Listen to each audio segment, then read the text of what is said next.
that's a good way to classify. Hello, ladies and gentlemen. Welcome to Just Plain Living, because that's what we're doing here. I'm Just Plain John, and right over here is Just Plain Peggy. there is nothing plain about you, Peggy. I guess I'm just plain Jim. That's the direction we're going in today. Now, just because I'm Just Plain John doesn't mean y'all have to be anything other than what you are. What And you that's are? what you are, and that's special. How's your mama now? Mama Nims. I hadn't seen old Nims. Mom's doing pretty good. The last thing I heard about Nims, he had a back problem. Oh, okay. Well, They're going to think we're crazy out there, aren't they? yeah. You know what? I am still just thinking of all the accolades those kids in Goodlettsville.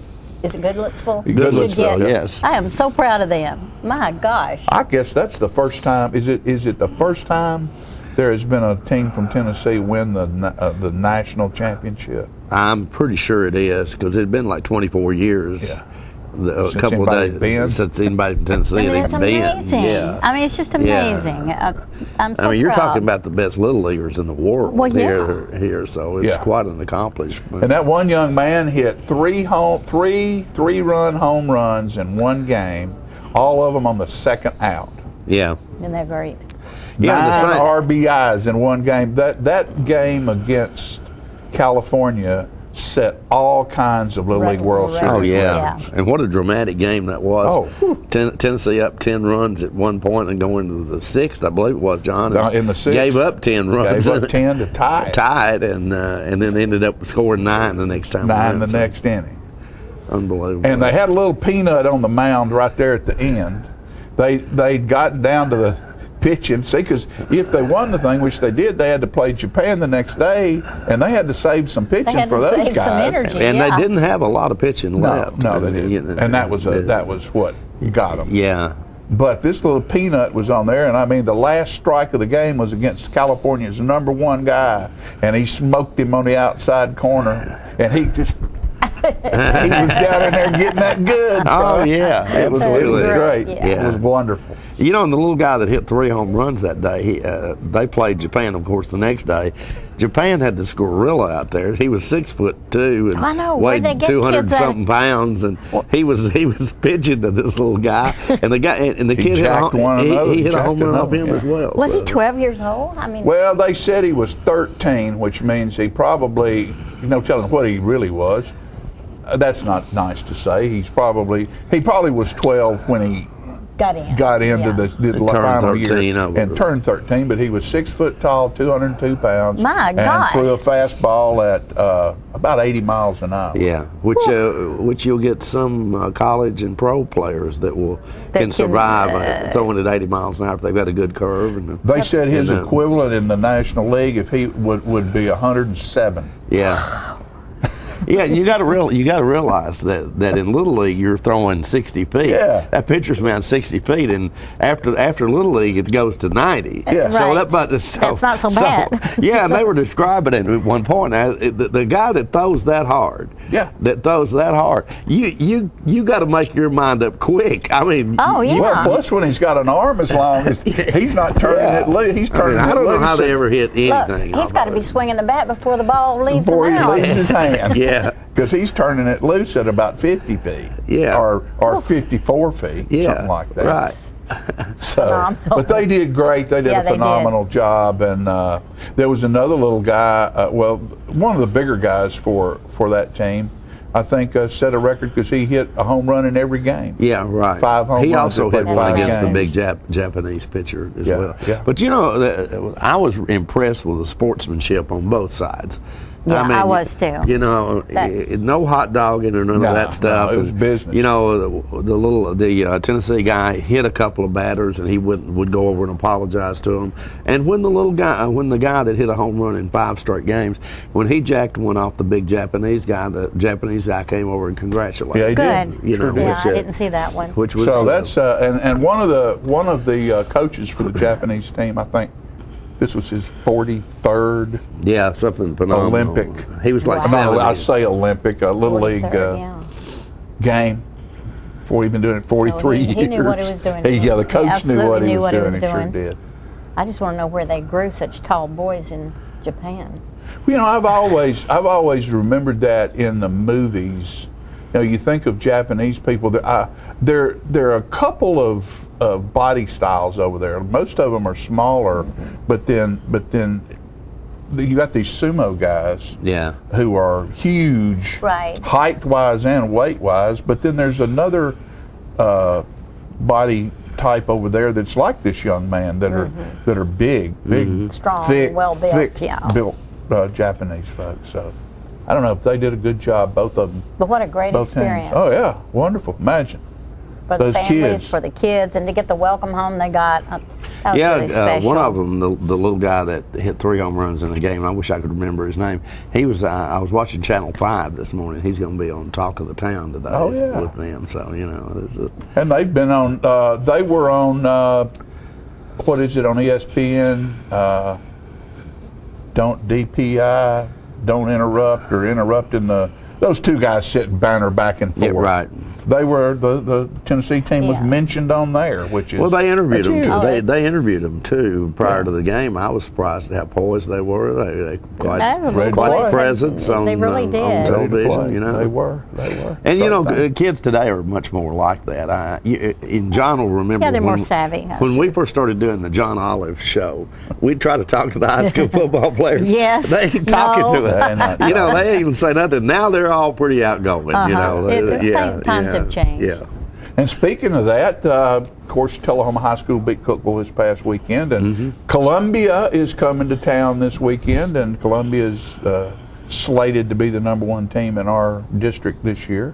So but yet they've been beat, and it's supposed to be, what is the name of it? Isaac Hayes is coming. Hurricane Isaac Hayes is coming through. Isaac is on his way. On his way, and about Friday night, it's liable to be wet, and that's liable to be good. Isaac is coming through, and those vultures that own the gas company, the oil companies, have already started jacking the prices. Oh yeah, I mean, they are. I won't say un-American because they're not even American, but I mean, anything they can take, any disaster that causes they jump grief right on it. the people, they're right on it, so jacking up the gas price. There you go. There you go. A lot of people are leaving, packing up to go somewhere else, so now they can't afford the gas. Well, and it's sort of like the GOPs down there are having their convention, trying to have their convention, and I know they had to make a call. Sure. A day or 2 days ahead of time, do we start this thing or not start this thing? And the hurricane ended up going further west. They probably could have had all of their stuff, but they called it. Well, here's the oil companies out there. We can't drill or we can't barrel oil. Well, it moved to the side of them, but they still jacked the price. Oh yeah, absolutely. They still did. That's right. Absolutely. And they're really, and I'm not talking about your corner market over here, and I'm not even talking about your local distributor because they don't have anything to do. They don't have anything to do with that. But I mean, it's like they got a plan. They'll run it up there as far as they can get it. Oh sure. Just to the breaking point. Just to the breaking point. But then they got sense enough to back off a little bit because they got to figure, well, there's a point where Americans in particular are going to take this. They'll go to electric vehicles or find alternate sources, but they'll run it up there to nearly $4 a gallon, and then but then they'll back off nervous, and then make you think, and make enough money to be able to afford lobbyists and legislation to fight the electric car. Well, they even get subsidies. Yeah, government subsidies. Imagine that. Imagine that. When have you gotten a subsidy check yet? No, I haven't. I have yet to see one. All they do for me is ask for more. Right. More? Like an Oliver? More. It's. I don't want more. It's been a lot of good things happening in this area. We have some pretty neat stuff on the show today at First Christian Church. Since we bought, and I go to that church, since we bought the post office, it sat for years and years and years as a storage facility, the old post office, and it's been redone, redecorated, and it's sort of an outreach center to open to the public to come in, and if you need to go sit and rest or you need to reflect, it's a beautiful place, by the way. But on the back, what's so cool about it, the loading dock on the back It's a little stage. has a roof over the top of it. It's a perfect stage. So we started last week having some music on the dock on Wednesday nights, nice. and last week Kim Parent was there. who was a singer-songwriter from Nashville. And I think a couple of years ago, she was on more CDs than anyone in the country, because she sings backup for all these people, and she does studio work. You'll see, because we're going to play a couple of songs. Is she from Tullahoma? No, she's from Nashville. Oh, well, originally she's from New Jersey. Oh, I see. Okay. And one of the songs we'll play today is called "There's a Moon Out Tonight," because when she moved to Tennessee, that was one of. You just don't see the moon in New Jersey. I know, there's not. Not like, there's buildings, there's all You these look up and all you skyscrapers see is and stuff. skyscrapers. And it was one of the impressive things to her was to go outside and look up, See and the there's this big beautiful moon. But Kim was there, and we're gonna play some of that for you.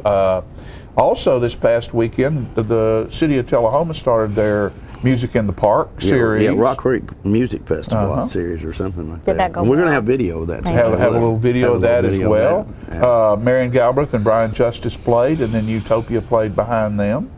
And I heard there was a couple hundred people over there. You know, That's wonderful. We don't have any video on this today, but we will have on Thursday's news and maybe next week. But congratulations to the kids over at New Union Elementary School in Manchester, or Coffee County. It's a Coffee County school. And they were one of the top 5% of the schools in Tennessee as far as improving on their test scores, et cetera, et cetera. And, they are to be the governor complimented. acknowledged a number of schools yesterday, including New Union over in Manchester. That's super. Right outside And I want to thank our Ace Scoop researcher, Fran Gray, for bringing that story to us. She was at New Union School talking about arts in the schools for South Jackson Civic Center, promoting the programs that are coming up at South Jackson for the students, and saw these red ribbons and a red carpet rolled out. And she called me and said, "I don't know what's going on. But they I'm won't tell me. It was a secret. They wouldn't They wouldn't tell anybody. How And neat she is said, that? but at 2 o'clock, one of y'all need to be over here. And so Jim and Pam went over there and got a great story out So of it. you got some footage on that? We probably won't have that today. We It'll won't be have it next week. today. 'Cause it was- But isn't that wonderful? right. Yeah. That Good is for really them. super. Yeah, New absolutely. Union. All right. Go. Folks, we're going to be right back with more of Just Plain Living after these advertising announcements. And do us a favor. Go see some of these folks. Tell them you appreciate them advertising with us. And even better than that, buy something. That'll make it good. We'll be right back.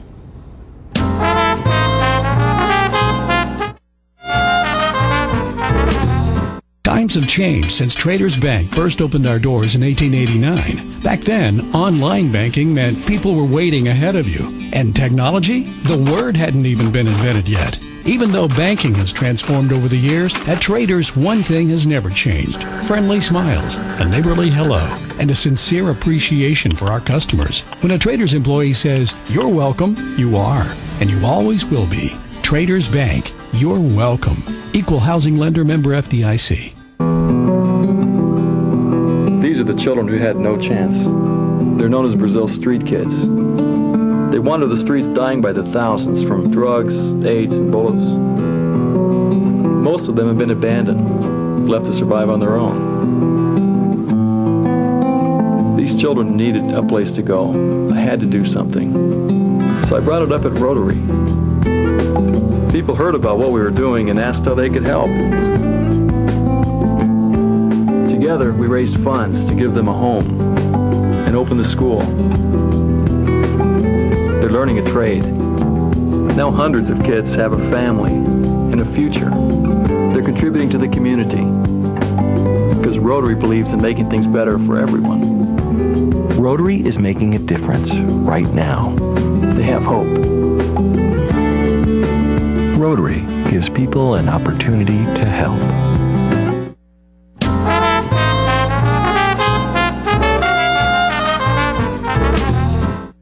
All right, I told you about Kim Parent being at the First Christian Church. Last year she was in town, I believe, at the Methodist Church, so she's traveling around. She's a very, very talented person, very, very congenial, and great writer and a great performer.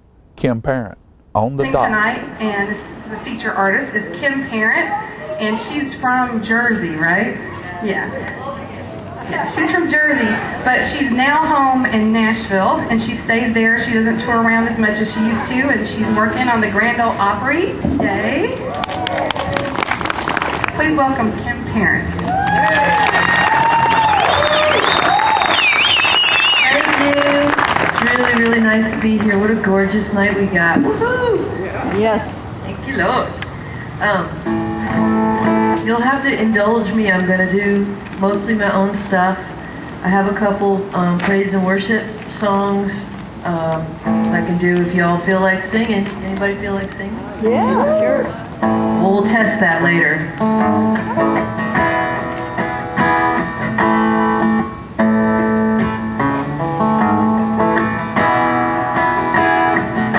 I run around like a fool sometimes, racing the clock, chasing nickels and dimes. I lose my smile, and by the end of the day, I'm wondering why I keep living this way. Then I return to simpler things, like the sound of the rain or the smell of spring. And that's when I feel real peace in my heart. That's when I feel real peace in my heart. Baby's breathing right by my side, and he touches my heart with an innocent smile. The porch light glows and the traffic dies down. There's a long lazy night before the sun comes around. All my troubles melt away if I count my blessings at the end of each day. That's when I feel real peace in my heart. Oh, that's when I feel real peace in my heart. Peace in my heart.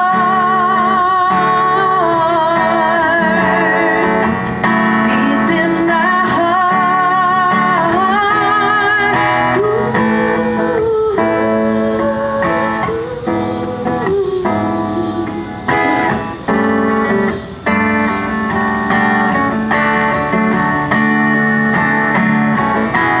All my troubles melt away if I count my blessings at the end of each day.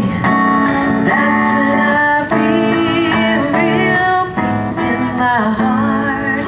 Oh, that's when I feel real peace in my heart.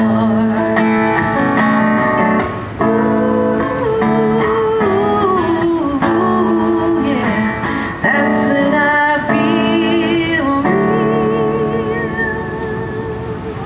peace in my heart.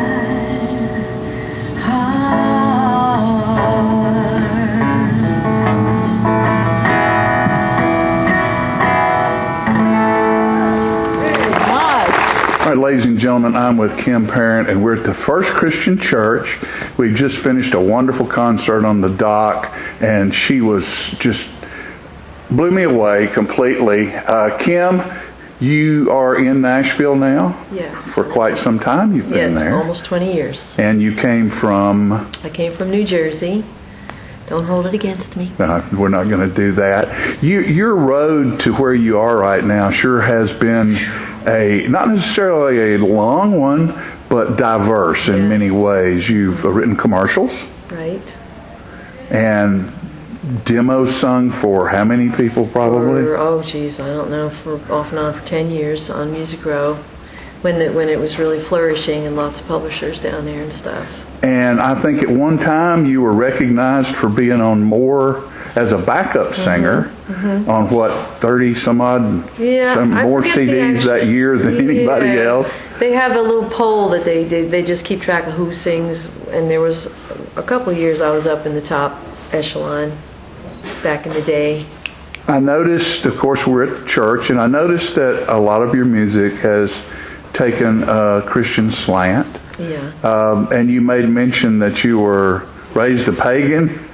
Well, just what would I call it? Agnostic. Right. Yeah. And So- when you came south, you was- found something you hadn't found Yeah, before. it was an adjustment. I knew that a God existed, but I just didn't have a relationship with him. Right, So right. it took about 4 years for it Well, to happen. you know, people can tell by listening to your music what a revelation it's been for you, Yeah. and you share it so well. Oh, thanks. Have a new project out? It's not real new. It's called Don't Tell a Soul, and I think it's up on iTunes. It's definitely on CD Baby. If you want to go there, but it's about 2 years old. It's Torch and stuff. Okay, and you go to, do you tour? No, I was touring for 6 years with Brooks and Dunn as a background singer, and that was a blast.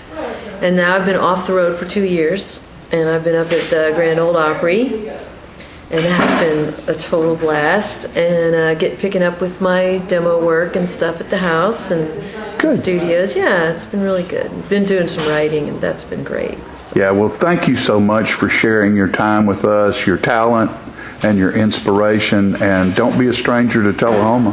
I won't be. Thank you, dear. You. All right. Bye. Bye-bye.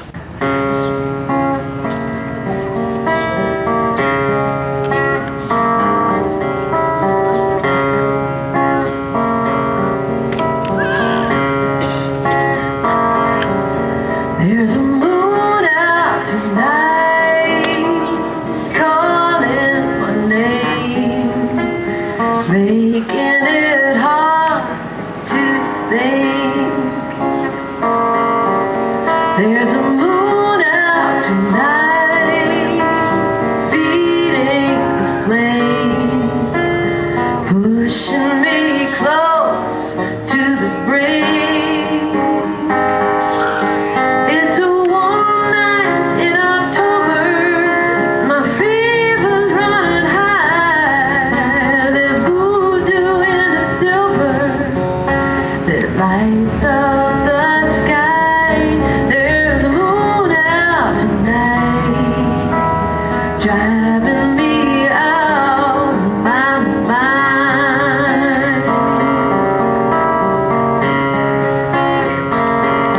I'm in sweet Tennessee, falling in love again, losing control of my heart.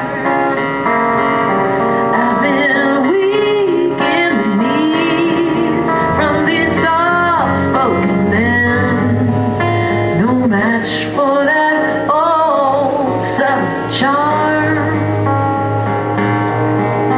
The stars shine like diamonds, the leaves are rustling round. It's a witchy kind of magic in this dusty little town. There's a moon out tonight, driving me out of my mind. Oh, oh, oh. Not long ago, I was searching high and low for that something missing in my life. Now good fortune has cursed me. Lord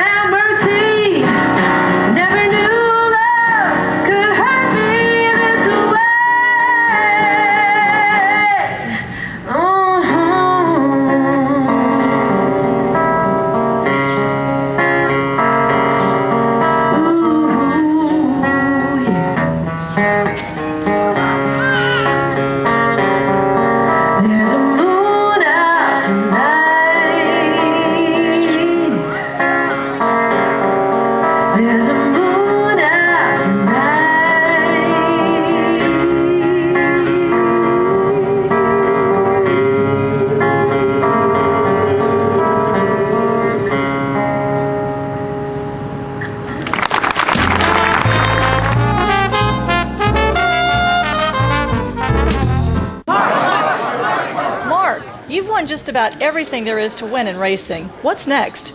I'd like more people to know about ER Extra. The emergency room at Harton Regional Medical Center? I just want them to get the best care they can get. That just gets me right here, Mark. Maybe you'd like to pay them a visit. ER Extra at Harton Regional Medical Center. ER Extra. Extra fast, extra easy, extra great. Get your news first, fast, and free with your news leader on 6 every Tuesday, Thursday, and Saturday nights at 6, 8, and 10 p.m. Local weather, sports, community calendar events, and a comprehensive look at the latest news stories and news makers as only a video news broadcast can do. Get it first, fast, and free with News Leader on Channel 6, your local information network.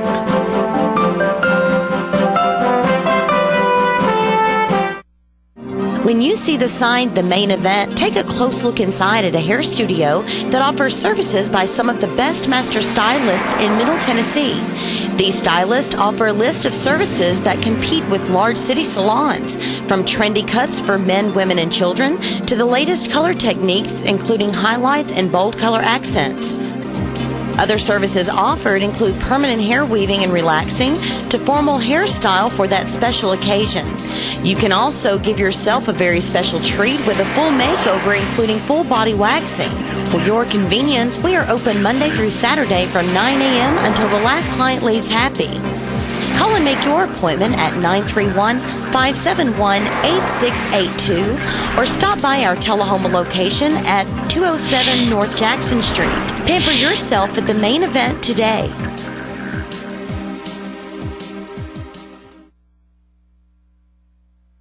How long has it been since you raced a cheetah?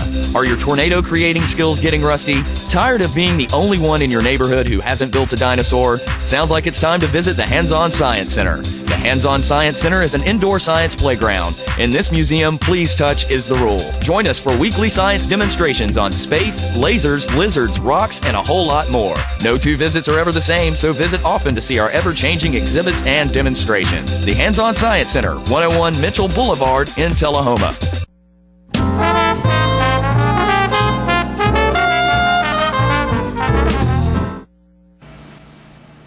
Hello, I'm Benny Garrick, and this is Coffee County Memories and More. My co-host, David Pennington, the county mayor, and we're happy to be here today with Bob Reese. And Bob Reese makes violins. Bob? Right.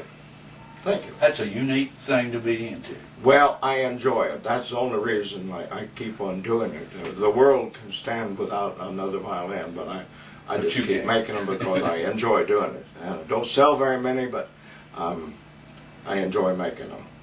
Okay, let's start off and let's talk about the wood. Okay. This wood.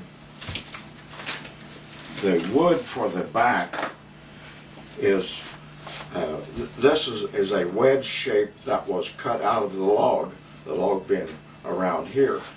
So we cut the wedge out and then split that, and that's what type of wood? This is curly maple. Curly maple.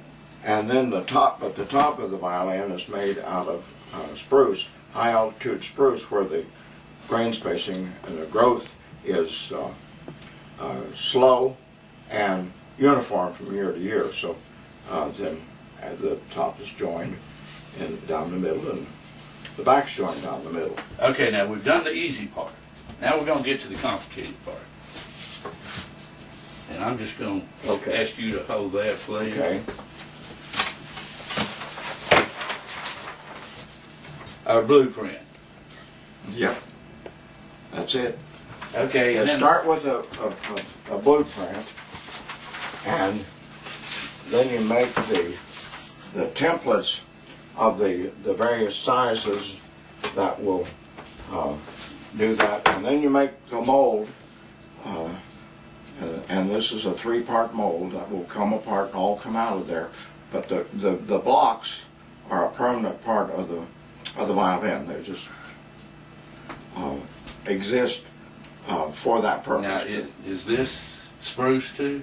No. This is ideally the wood for the back and the ribs and the neck would be identical out of the same tree if possible. but the top would be spruce. So the soundboard of the instrument is high altitude spruce. Okay.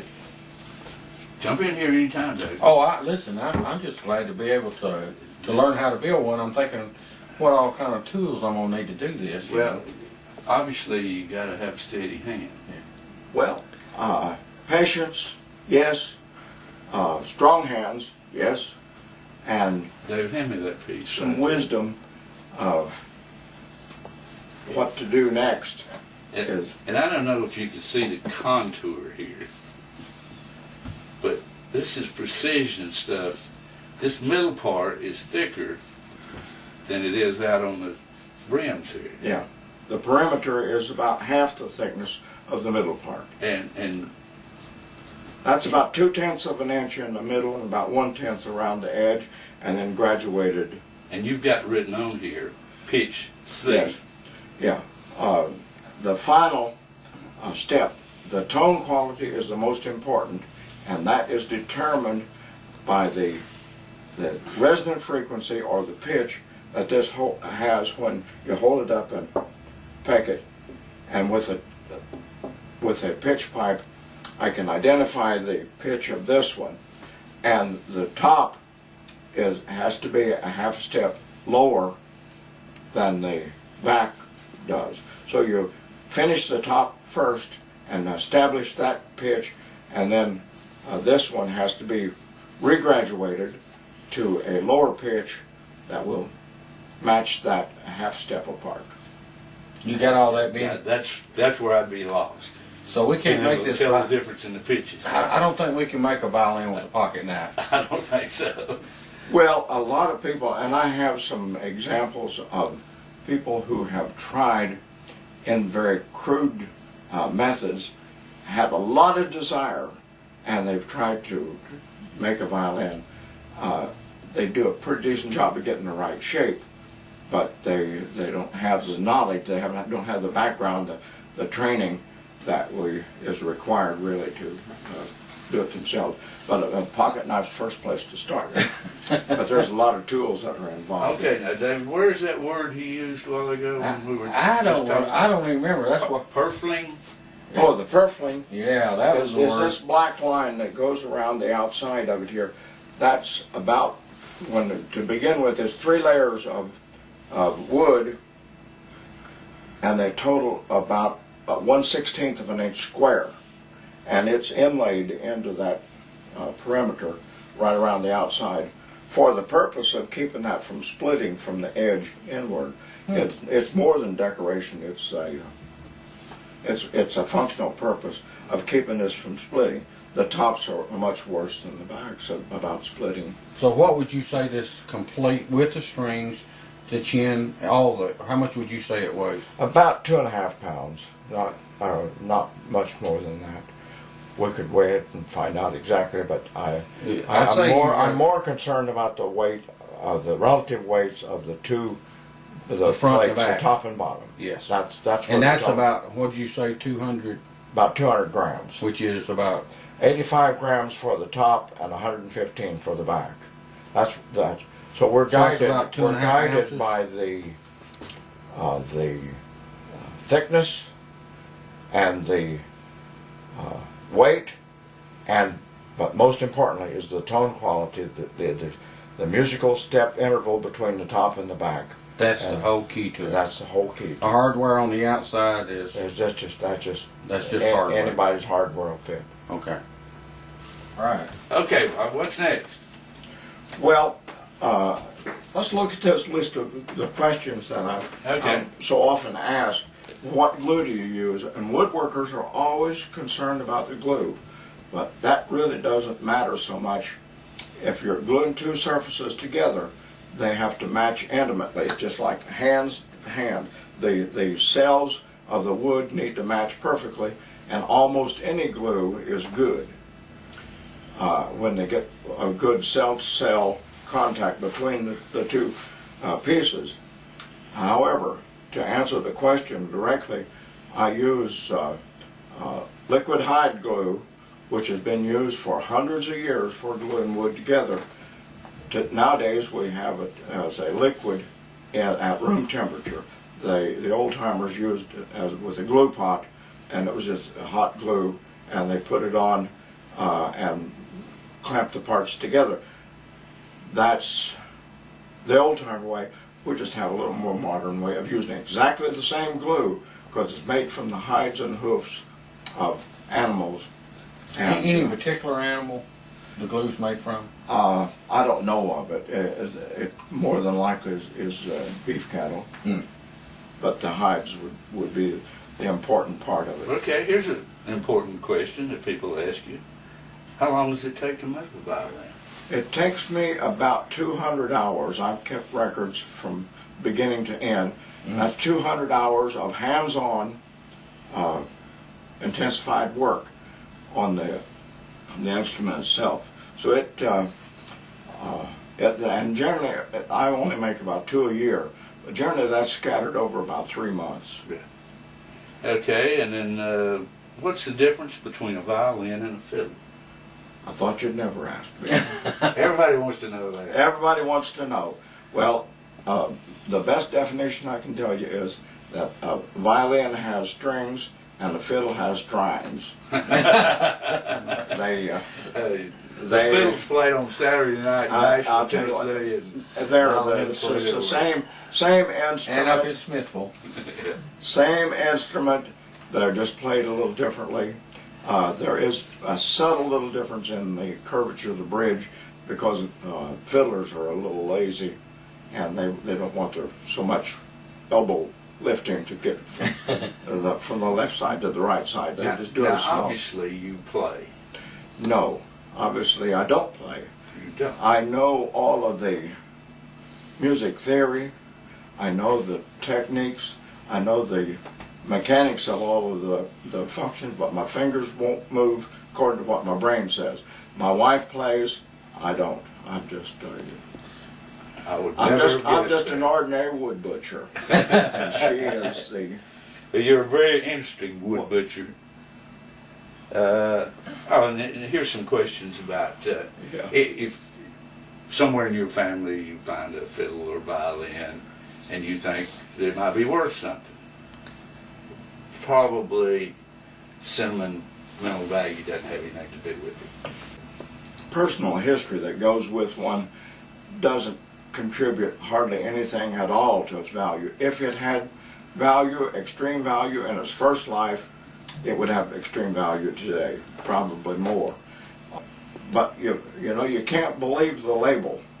If the label says that John Smith made it, John Smith probably made it. If it says Stradivarius made it, you can count he did not make it. There are Stradivarius during his lifetime made probably about 700 total instruments. A lot of those were violins, there were violas, cellos, and basses, and even a few guitars and a few harps. But there's about 700 million floating around in this world with his name in it. So you can't go at all by the label, other than if some unknown guy made it, you can bet that it's a true label. But they say that violin dealers are more dishonest than used car salesmen, because they have falsified labels over and over and over throughout all kind of history. Okay, Bob, just to kind of wind this up a little bit, Pam, can you get all these up here? And I believe you told us that there's about 45 up there. Yeah, 44, I believe. But and you made approximately about 15 of those in the back row. So how long have you been doing this? Well, I started out doing violin repair work in the late 1950s. How many ever years ago that's been. Those three up there are ones that I have made. Excuse me, David, let me get past here. I'll show Ben, and if there's any interest in that avenue of it, we can, particularly these two. Here, David, hold that. This one is a decorated one, and I had a friend do this artwork, and it is, besides having good tone quality, it's decorated just in a, I'm going to say, a subtle way, because across the room you can't tell the difference, but up close you can see on the back in particular, and the ribs, they're all done. And this one I did an inlay of an oval fan pattern. That's about 30 different pieces of wood that's inlaid in the back. And this wood thickness of this is only about the thickness of a business card. So it's very thin, as well as being inlaid there to give just an artistic decoration. David, I think we ought to hear a little music. Bob says he doesn't play, but his wife does. Yeah, and his wife plays well. You know, I think you're right, because we've sat here and watched it from start to finish, everything except. We've got down how to make them now. Okay, so let's hear her play. Let's hear it. I only play hymns because there aren't any hers.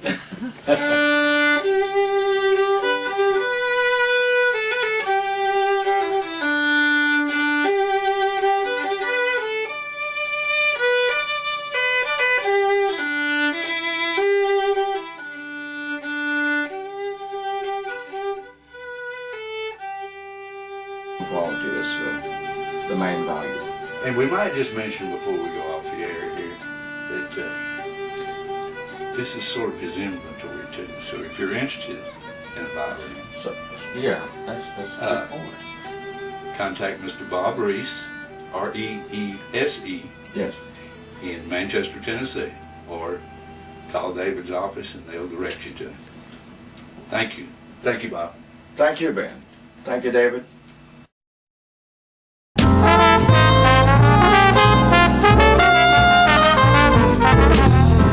Citizens Tri-County Bank has the checking, loans, savings, and traditional banking services you want. Plus free internet banking and bill pay, bank your change, Visa gift card, and lots more state-of-the-art banking services. We focus on the service and services you want. So you can bank when, where, and how you want. At our offices or from just about anywhere. Citizens Tri-County Bank, the only community bank you'll ever need. This facility was built literally on the international date line to bring Charter customers tomorrow's technology first. Like Charter Internet, which was just made faster again. With speeds up to 100 megs, you can download a movie in 2 minutes. The #1 internet service provider in the nation. Click. Fogelman, good luck with the presentation tomorrow. Already nailed it. Get Charter Internet Express for only $19.99 a month.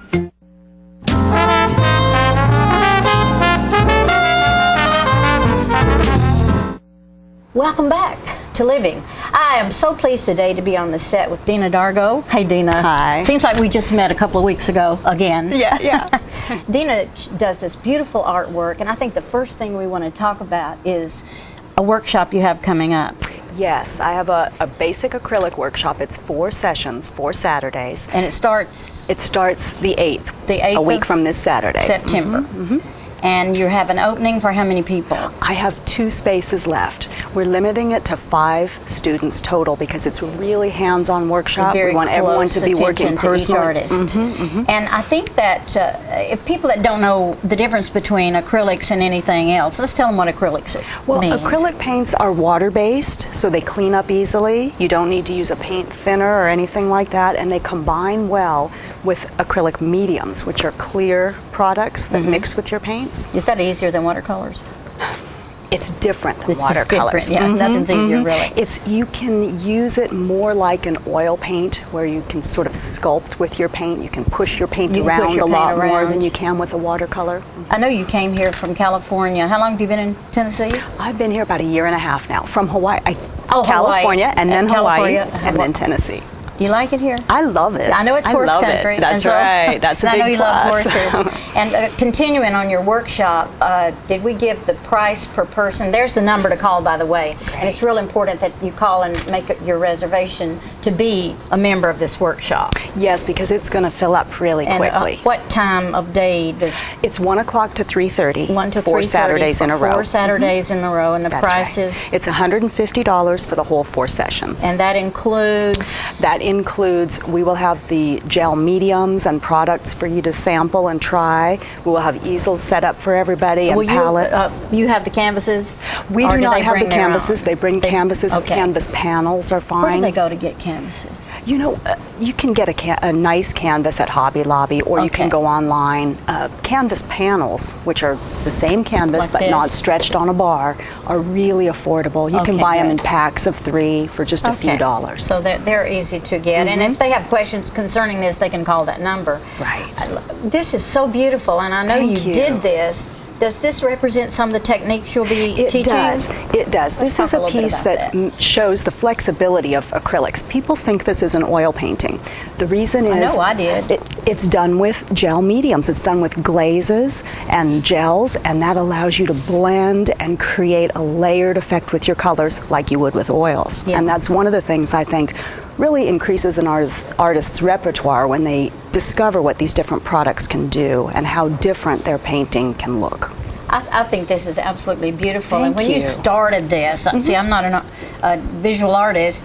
I love the work. Where did you start on this canvas? Did you start with painting the whole thing, or?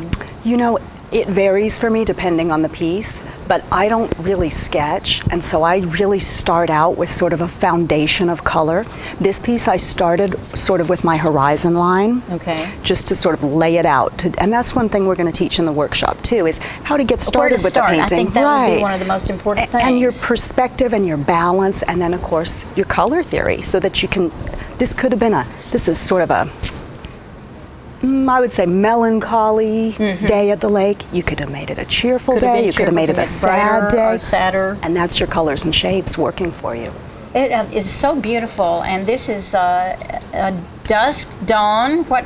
I would say this is a sunset. Sunset. I love the sunset, by the way. Me too, the I try to colors. see the sunset as often as I can. This is absolutely beautiful. Thank And you, Peggy. With 4 sessions of that amount of time, can they hope to leave the class with a completed piece? Or Absolutely, absolutely. that Some they'll be people more proud than to one. hang? Yes, And absolutely. if they have a certain color combination in mind? That's one of the things. We're going to start from the basics with color theory so that people understand how colors work together and how that's going to create the mood for the piece. I love it. I just am so envious of a person that can do this kind of work. Thank you. I know that the This piece... is easy. This is an easy Is that one. easy? Yeah. After 4 sessions, you could easily do that. I could do it?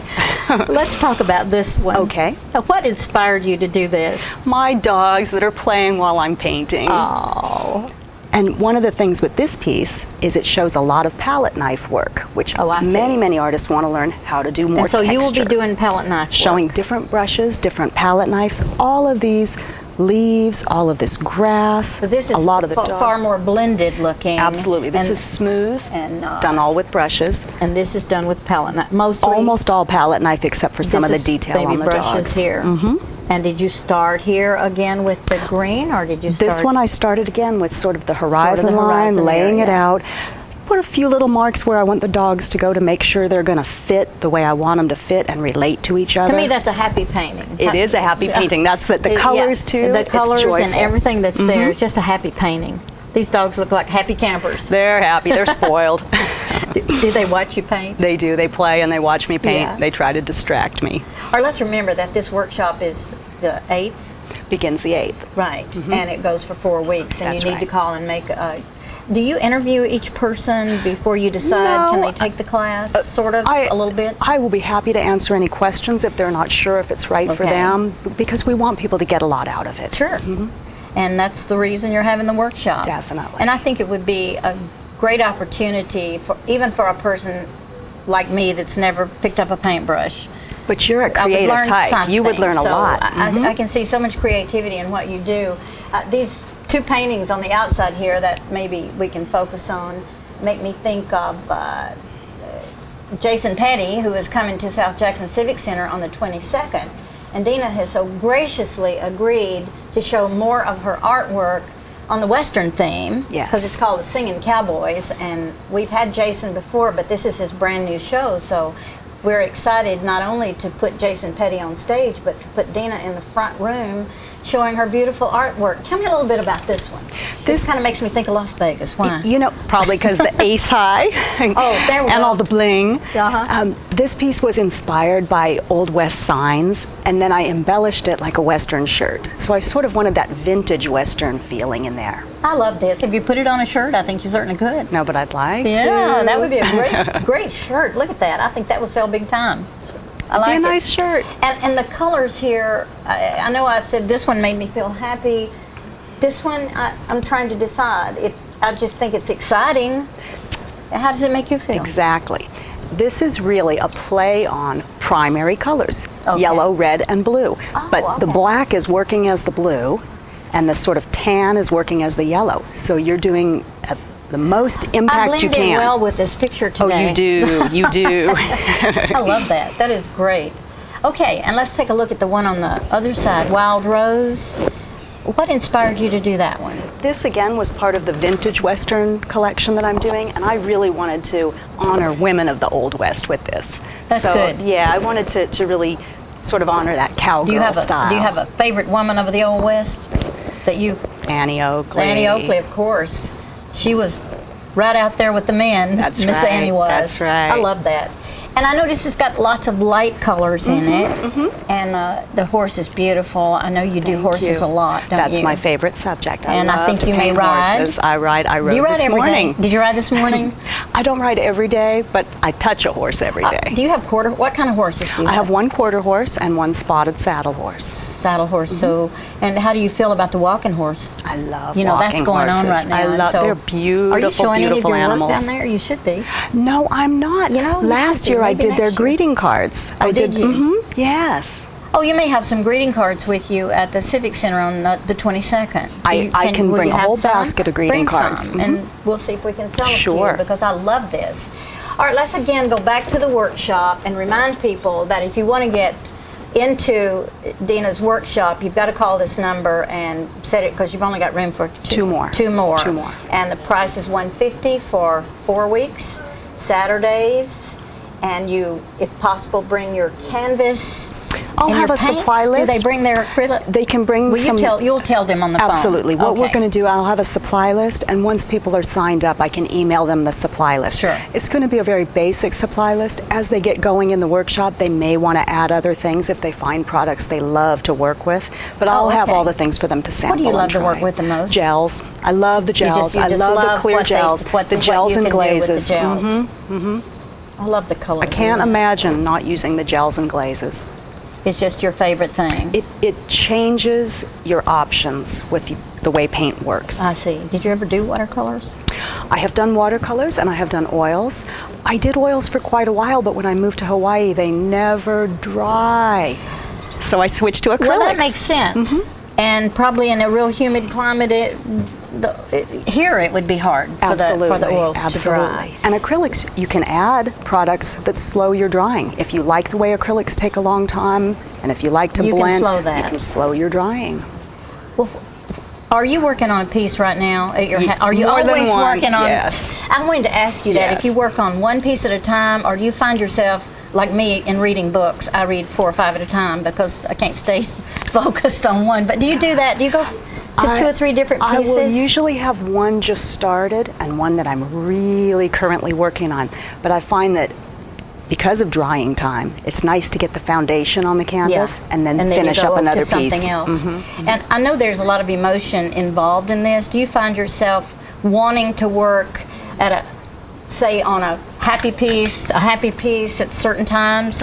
Definitely, definitely. And there are times in my life where I look back and I say, oh, isn't that interesting? This whole series of pieces was probably come about through something I was going through at the time. A change or something. And instead of going crazy and taking a bunch of drugs, you go do this beautiful Go to the canvas. artwork. Go to the canvas. That's right. I love what the arts can do for a person. And I think that anyone that has any desire to use this kind of talent, any kind of talent really, but this is your opportunity to get a class with Dina. That, to me, that would be extremely special. Thank you. And I'm hoping that when I see you on the 22nd, we'll be seeing some of your new stuff that we'll have in the front room at South Jackson Civic Center at the Jason Petty Show. And Dina, I just love what you do. Your creativity Thank you so much, amazes Peggy. me. Thanks for coming. We'll be back with other things on living.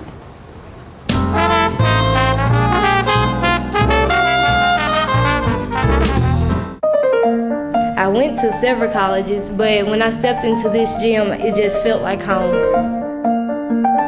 Just learning the different techniques and the way Mr. Bryan tells us how to study the subject. Art, that's where it's really at for me. I decided to go to nursing because I've always wanted to help people. You make those connections that you probably never forget. This is my motto, my future.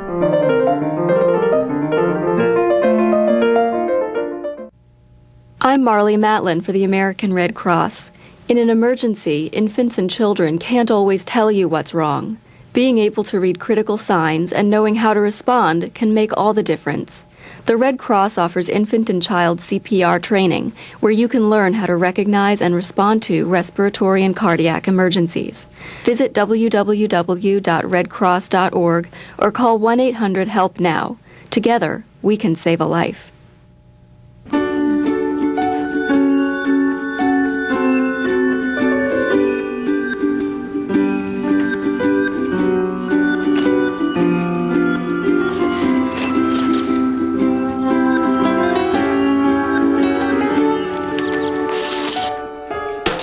Waiting around for things other people get right away just doesn't make much sense. Get high-speed Charter internet and enjoy downloads way faster than DSL.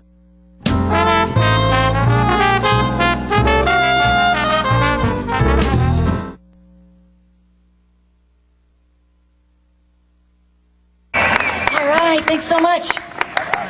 One thing I like about these old songs is all the imagery and the colors. The night, the day, the skin, the blues, the reds. We're going to do a little blue right now.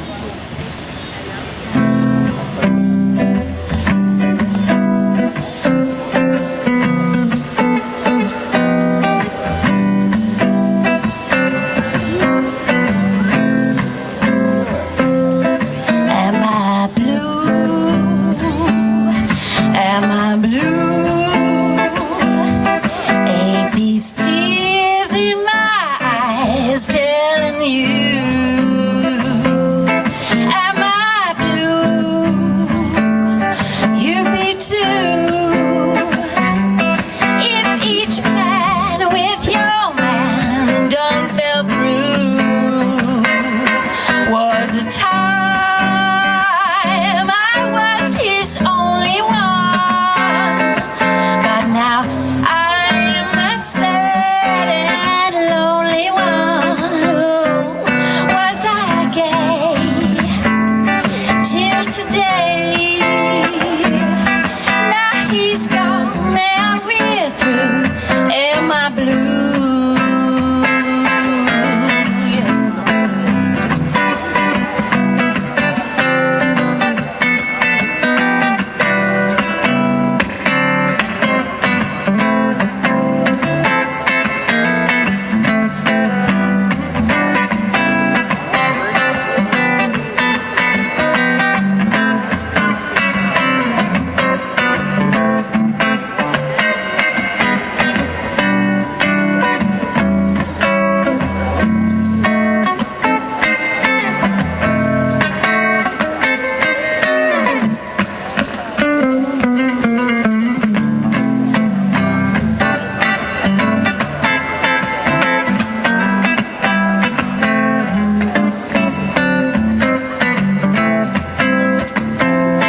Am I blue? Am I blue? Ain't these tears in my eyes telling you? Am I blue? You'd be too. If each plan with your man done fell through, was a time I was his only one, but now I'm the sad and lonely one. Oh, was I gay until today? Now he's gone and we're through. Am I blue? Ooh.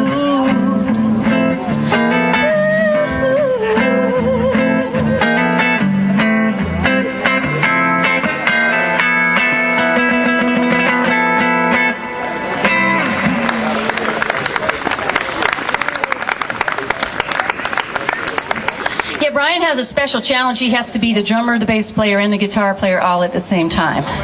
I have the easiest part of the job here. We're having a good time.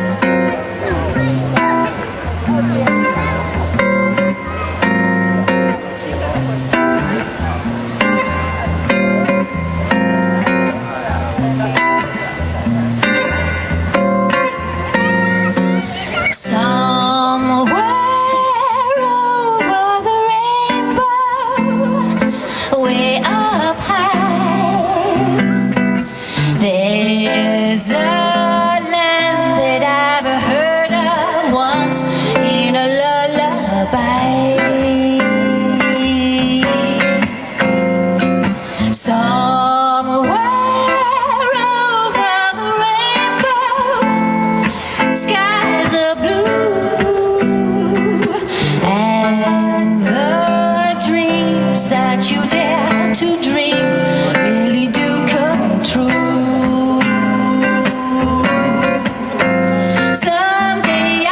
Upon a star and wake up where the clouds are far behind me, where troubles melt like lemon drops away above the chimney tops. That's where you'll find me, somewhere over the rainbow, way up high. Birds fly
that you dare to dream really do come true. Someday I wish upon a star and wake up where the clouds are far behind me, where troubles melt like lemon drops away above the chimney tops. That's where you'll find me, somewhere over the rainbow. Skies are blue, and the dreams that you dare to dream really do come true.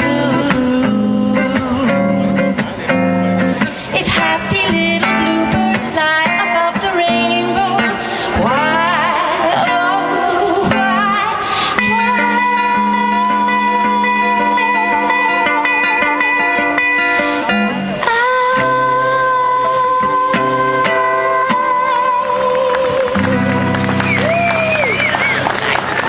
Thank you so much.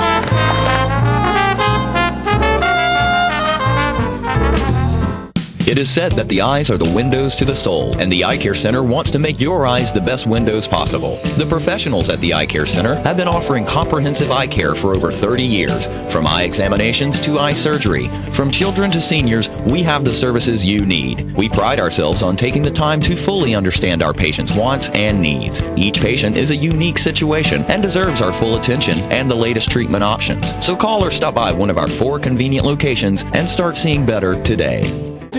Hello, this is J.D. Oliver from the Smokehouse on Mount Eagle Mountain. Me and my sisters Nancy and Betsy would like to thank you all for your continued support. This year we're celebrating our 50-year anniversary at the Smokehouse. In conjunction with our 50-year celebration, we are bringing Music on the Mountain every Saturday night, 7 p.m. till 10 p.m., featuring the best of Nashville. We have had some wonderful singers, hit songwriters, and Nashville's rising stars have taken the stage. Come out this Saturday night and every Saturday night through the end of the year. Make it a date night or bring the whole family. Help us celebrate 50 years in the community. Music on the Mountain is free every Saturday night at Jim Oliver Smokehouse. Hey, this is Sean Mayer. I'd like to invite everybody out to the Smokehouse every Saturday night for great music and awesome food.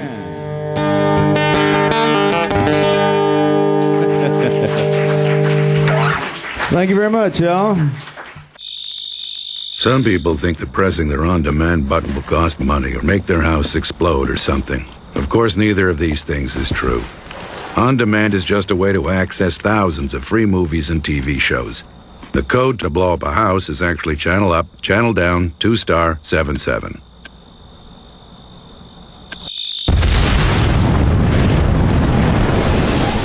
On demand, thousands of free movies and TV shows on your schedule, and nothing bad.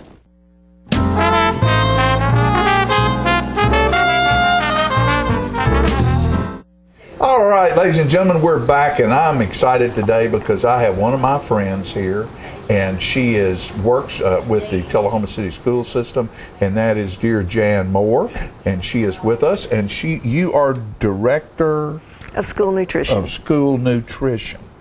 And that must be a kind of a challenging position to have this day and time because of, I guess America's probably the fattest country in the world. And it's hard not to be, and our children a lot of them are rotund, and we as a nation are trying to figure out how we can keep that from happening. And a lot of that is done through the school system and the way children are fed. We have had a lot of changes in our meal pattern that we have started this year. The Healthy Children Act of 2010 mandated some meal pattern changes. And a lot of these we were already doing, quite a few. Increasing whole grains, we'd been doing that. We were using all the whole grains we could, but the good thing is, thanks to this act, industry is now having to produce more whole grains for us to use. So as before, we weren't able to get whole grain noodles through our suppliers. Right. We're going to be able to now. Right. Because they're having to produce these things. So there have been a lot of great things come out of this act. We feel like we've been doing a lot of the things that are in this act already. And of course, exercise is such an important component of weight control. Sure it is. And so we do think school nutrition has gotten a little bit of the blame for what's happened with video games. With computers and telephones and texting and all the stuff. What Dick Tracy used to have on his wrist, and you'd go, boy, that's futuristic. Well, now it's come to, we're in the future. Right. It's a brave new world is what I say, because we had to read that when we were in school. Yeah, we did. And here we are, we're right in the middle of it. Yeah. And the kids have an entertainment center. They can sit and watch a movie, and I was surprised at how many of them most of them have smartphones. Right. They don't have the little phone, it's the real deal. They don't have the flip phone like I use. We do. But they've got a computer in their hand. They can go online and watch a movie anything. So exercising is, you don't see kids in the yard like you used to playing. And an interesting fact that research has shown is that kids gain weight over the summer. Because, yeah. Because they're not There's getting been a study any. that they're getting less exercise during the summer, many of them. And that's of course exactly the opposite from what it was when we were kids. Exactly. When summertime came, you were wide open from daylight till dark. At that pool all day long. Or playing ball or in a field building a fort or doing something. Right. So we're just seeing so much less activity in the lives of our children. But we in School Nutrition are wanting to do our part, and so we have made quite a few changes. We're increasing the fruits and vegetables in the menu pattern. There's now a calorie limit, whereas there was a range before, but now we have to make sure that we are limiting the calories for the various age groups to certain ranges. Now, I know if you're heart patient, diabetes patient, whatever, if you're a patient, there's always some kind of diet that you're supposed to go on to be healthy, and eating healthy is not cheap. Absolutely. You go to the grocery store and you buy the things that you're supposed to eat for a healthy diet, you're paying more than if you just go buy the run-of-the-mill stuff. So with that in mind, does this affect in a budgetary way, what you have to accomplish in the school system? Yeah, well, it's making it tougher. We're having to, and of course food prices are going up anyway, and we really expect food price increases next year because of the drought we've seen. Right. So that's a lot tougher. One thing that this act has covered is they're mandating that we increase our meal prices, so that we're having to get the paid student meal prices up to what the free reimbursement is. So we're going to we're mandated to increase these meal prices. Okay, and we've got, 60% of our kids are on? About 50. 50%? 50. So 50% of the rest of them are going to be we're having to inch it up gradually. Paying for the other. But they're paying, really, their meal cost has been lower than it costs to produce the meal in many cases. Okay. So it's just we've always wanted to keep those prices down as much as we could, and now we are having to inch them up slowly. Well, just, and as you've said, we have done this, and a lot of the things, as most of the time in the Tullahoma City school system, we're ahead. Oh, we are. Usually in all things. We are. And this as well. I have a friend, Patty Green now, who lives out of state, and she does what you do for a county. And she said her new boss, that she hadn't met him yet, and she and I were talking about the same thing, and she said all he said to her was, I want to see a profit, and hung up the phone. Yeah. And that's pretty. That's never been the mentality of Tullahoma City Schools. Not be. We've always made it on our own. We are a self-sustaining program. Right. You don't have to write a check for the food for the kids. The school system does not have to supplement our program. Right. But that's not the main emphasis. The main emphasis is to provide the right foods for the children that they will eat. Yeah. And that's the whole thing. I mean, you can try to make people healthy, but if you don't put something out there that's interesting to them, that they will eat, like you say, they will eat, then number one, you want some of them fed, because even in Tullahoma, folks, there's a lot of kids, that's the only meal they get. It's true. And so you certainly want stuff to be there. We have breakfast as well as lunch through the school system. But at the school system's where they get their meal. Absolutely. And you certainly want something on the table that they're going to eat. Right. But you need to try to blend that and make it where you accomplish both things, which I think is a difficult job that you do very well. Well, thank you. And your staff and the people who help you. The ladies that work in the cafeterias love those children. Oh, For sure. They love what they're doing, and they love those children, and so they want to do the best they can for those children. Well, I love going over there. Fran and I go over there and talk to the football players usually once during the football season for breakfast, and we love going over there and going to the school. Yeah. Because I always thought school food was good anyway, even back in the day.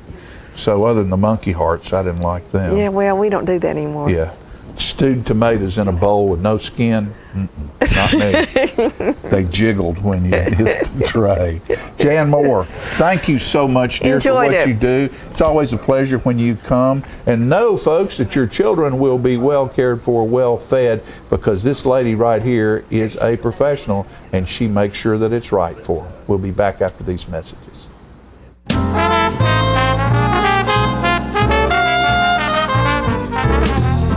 Serving you as a local firefighter.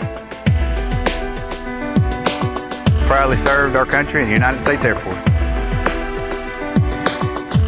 Serving Tullahoma. Helping our kids. Hi, I'm Terry Stroop. Your comfort is our service. We'd like to thank Tullahoma for the privilege of serving your heating and cooling needs.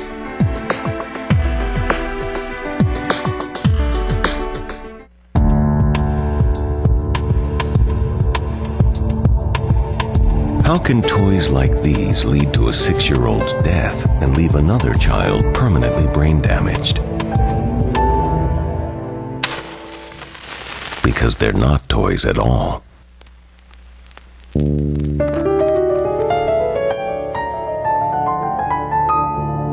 A safety message from your local fire department and this station. Oh, there's my cat. Should I put her away? Lighten it up a little bit. How's this? Great. Good. There we go.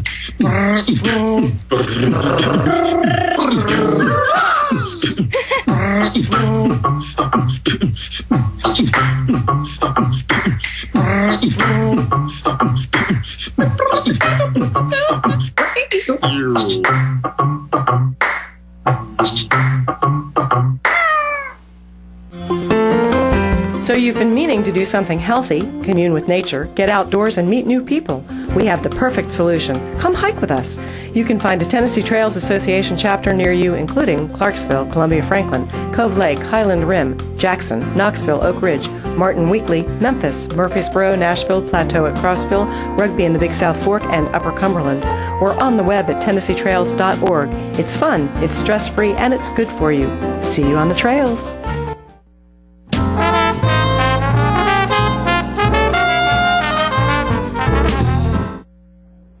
All right, folks, it's been a while since we've talked about Cedar Lane. You know, there's a lot of things going on Cedar Lane. There's a new hospital or nursing home being built over there, and the road's being widened to help what's going to happen down that way. And it's going to be widened from the Tractor Supply over to the Lakeway Drive, which is a little bit more than a quarter of a mile. And there's a lot going on over there at this point. We thought we'd get with Wayne Limbaugh and find out just what the status was of that project, because we want to know, and I know you want to know, when the road will be torn up and you'll have to find another way to get down through there. So maybe we can find that out right now. Ladies and gentlemen, this is John Gray reporting for Channel 6 and the News Leader, and we are in Wayne Limbaugh's office, the Superintendent of Public Works, the Director of Public Works. What is that title? I'm the Public Works Director. Robert Taylor's the Superintendent. That's right. That's the office I looked in. Nobody was there. You got him out working. Well, he's out working. He's out doing something, isn't he? I can assure you. This morning you opened the bids for the Cedar Lane project, and I was just curious about how that went, how you feel about it, and what a timeline might be on that project, Wayne. Well, we feel real good about the bid. It came in, we had a range of bids, and of course this is a anticipated low bid. This is not a certified low bid. We've opened the bids and there's a number there, but those bids have got to be reviewed, and then our engineering company will have to certify that everything is right in the bids. Then it will go to the state. It'll have to be certified by the state, and it has to go to our Board of Mayor and Aldermen. But we had a range of bids from $985,000 all the way to $1,371,000. Now, do those bids fit in the calculations that you had prior to bid opening? Sort of, they look pretty good as far as the money you had available? Yeah, the engineering company does an estimate on what they anticipate the project being. That's based on other projects, that's based on state rates. There's a lot of things they look at, and we were anticipating a project coming in somewhere between $1 million and $1.1 million. And probably closer to the $1 million. So that number is pretty good.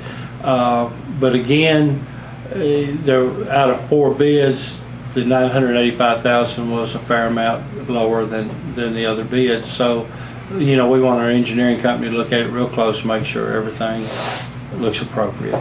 And like you were saying, there's a sense how this is involving some federal money. There's a lot of things like Buy American in the paperwork and different restrictions and things that have to be done. Yeah, there's no doubt. There's all kinds of guidelines that we have to follow, and we'll have an engineering company that actually is a construction engineering inspection.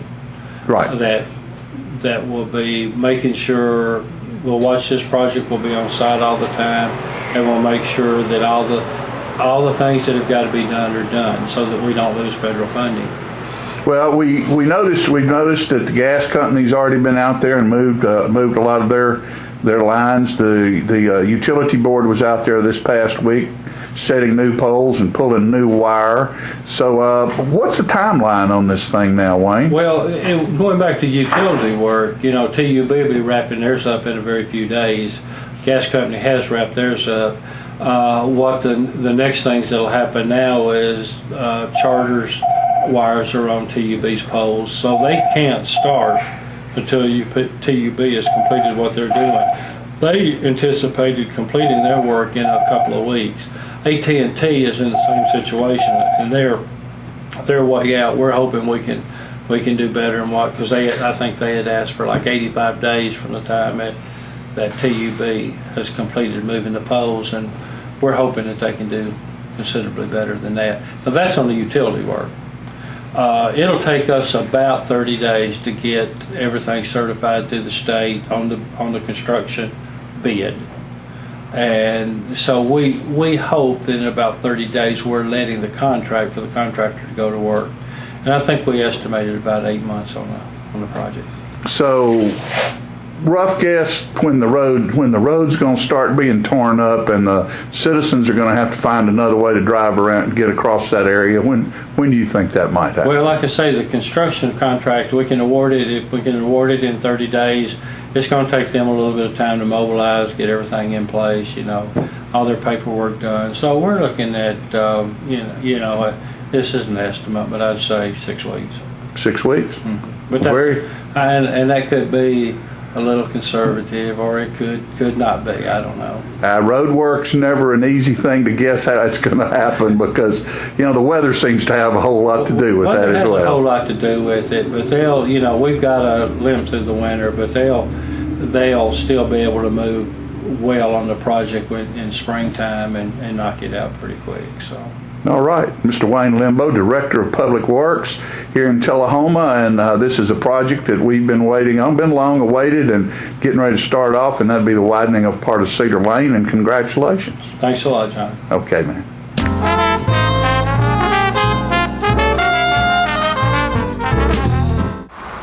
Look around, the changes catch your eye, and you come to realize one can make a difference. Since 1915, Kiwanis International has touched millions of lives. When you help one child, you help the world. But one can make a difference.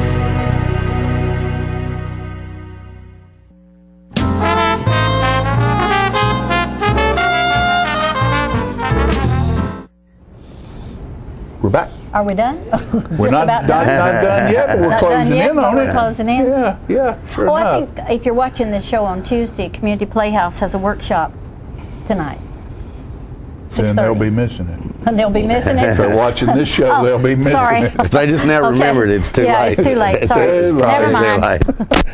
All right, I think we're out of time, John, and we're going. We're going to Kim Parent. Oh, good. At A Little More Music on the Dock. Thank you, folks. We'll see you next time. Bye-bye. Before the 50s, a pelvis was just a pelvis. We girls two-stepped in our living rooms. That all changed the first time we saw Elvis. From the waist up in black and white, we just knew. We just knew our carefree days were over. Watching those jet locks fall across his dreamy eyes. A whole generation imagined him as lover. Tore our hair in ecstasy, mesmerized. But what was Mama thinking?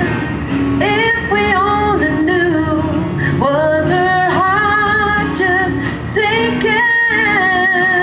'Cause she felt it too, standing in the kitchen, washing dishes. What was Mama thinking? Well, I don't know about her, but I might have to switch guitars. That's what I'm thinking. Can you hear that out there? Okay. What Elvis did to our habits after school, to our boyfriends with their clothes and their muscle cars.